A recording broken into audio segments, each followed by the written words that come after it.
Day 3 of an illegitimate government in Zimbabwe. I want to quickly go back to the point I raised yesterday when I was talking about how we react to situations or things that happen to us. And yesterday I mentioned about the idea that when you're affected personally, you decide to flee as a personal decision and seek a better environment that can give you a better life. There is another aspect of how we react that I deliberately left, and I want to come back to that. And that reaction is to keep quiet. There are several instances that we have witnessed injustices, we have witnessed pain, we have witnessed people suffering, and we just decide to look away and keep quiet because it has been engraved deep within us that the moment you raise your voice against an act that you know is unjust, the consequences will come to you as well.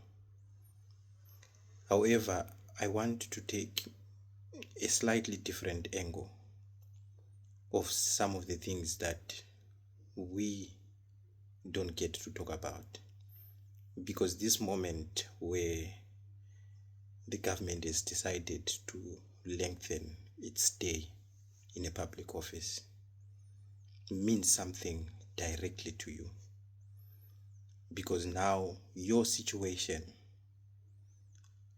has no room for changing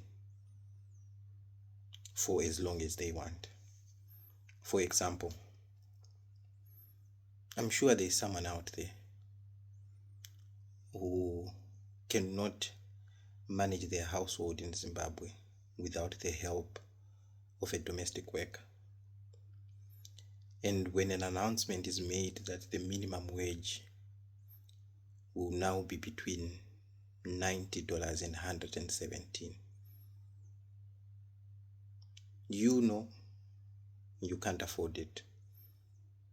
It's probably close to 50% of what you earn. And your maid knows, even if you give them the $90, it's not going to be enough. When are some of these conversations going to happen where you have a conversation with the woman or the man that you work for, or the household that you work for? That's not about why they haven't paid you yet, but to just ask them, how are you? And how are you reacting to this situation? I might not be able to put it in correct perspective. I'm just imagining here. But I'm sure there's someone with a story like that. They know very well that they would want to earn more, but they do understand that the person they work for cannot afford. Even if they would come home and give you their whole salary, as if they don't need to pay rent or buy food or send their kids to school. They give you everything. It will still not be enough.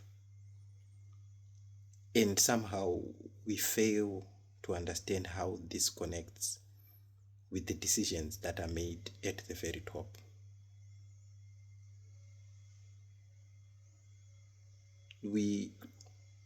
We need to start opening to each other. The students, I'm sure the university students are back home at the moment. Their parents are making efforts right now to make sure they have fees and accommodation for them to go back in August or early September. There is someone looking forward for them to come back, and they won't let them inside their house unless they pay their rent in full. And when they fail to pay that rent, what kind of conversation are you having with them? You do know that it's not like they don't want to pay, but they cannot afford to just not come back to school. They are still going to be on campus with no fees paid, and they are trying to negotiate with you because they left some of their belongings at your house. When are we going to have that conversation with their parents to just ask them, how are you doing? How are you reacting to what's happening? Life has already been tough. I spend more time with your child than you, and you try so hard to work and give them a future that can be powered by the education that you are doing.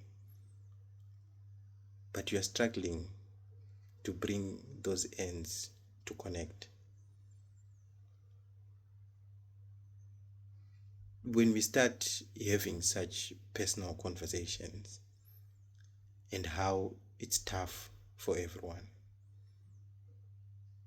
and understand each other and see why it's tough, and the role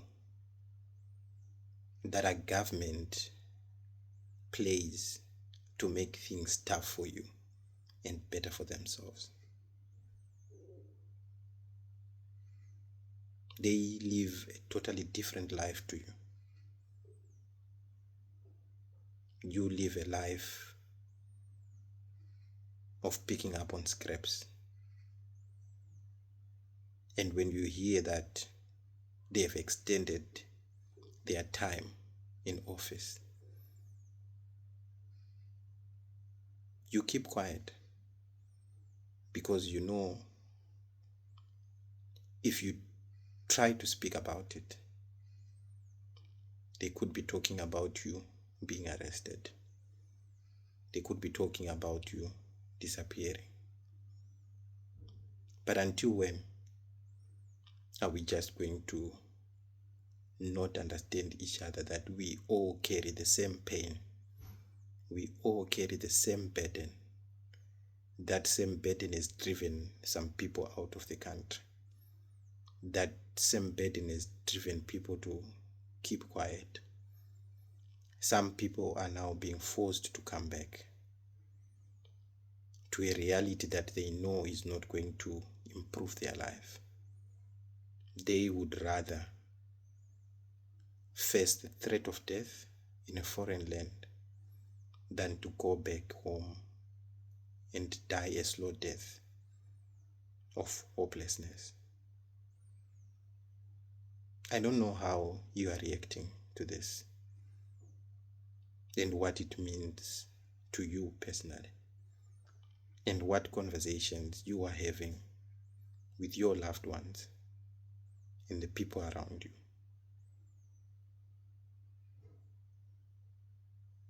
Are we just going to forget?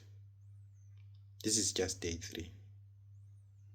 The conversations in the conscious people are already starting to change. But your reality is not going to change. It will definitely get worse. Check on somebody. Find out how they are doing.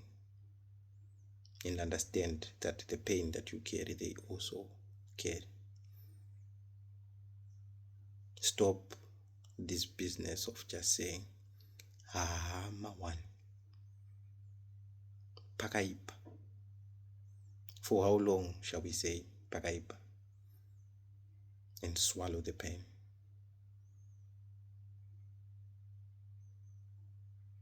I'll see you tomorrow.